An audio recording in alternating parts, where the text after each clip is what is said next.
Seoul is resuming humanitarian aid to North Korea, while some are critical that such a move runs counter to international efforts to punish Pyongyang.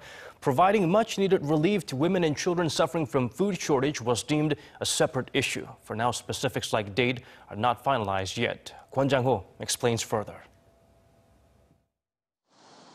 The Unification Ministry announced on Thursday that $8 million has been approved to be donated to 2 UN agencies for a project specifically aimed at helping vulnerable North Koreans.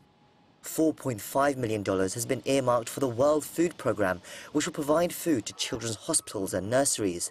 And $3.5 million will go to UNICEF to treat malnutrition and provide medicine for children and pregnant women.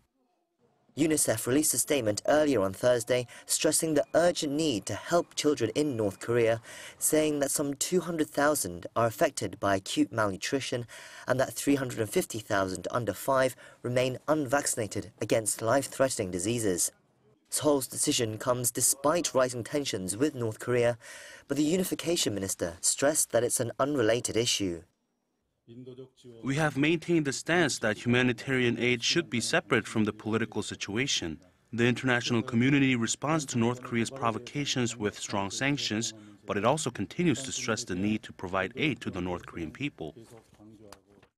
However, the Unification Ministry's press release states that while the donation has been agreed in principle, the actual date and size of the payments are not yet decided, and those details will depend on the situation between the two Koreas and other conditions. When asked what those conditions may entail and whether they can be considered political, a ministry spokesperson was unable to clarify, saying many factors needed to be reviewed, including public opinion and negotiations with the charities. Talk of humanitarian aid at all has been controversial. All aid was stopped by the previous administration in January 2016 in reaction to Pyongyang's 4th nuclear test. In stark contrast, Thursday's announcement came just 2.5 weeks after the North's 6th nuclear test. Opposition lawmakers are criticizing the move, saying the timing is inappropriate and that it will only serve to assist the Kim Jong-un regime. Japan has also voiced its opposition, saying that right now North Korea needs more pressure, not aid.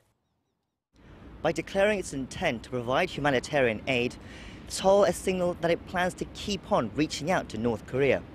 But with the time and details still undecided, the administration risks criticism from both its supporters and detractors for what may be seen as a failure to commit.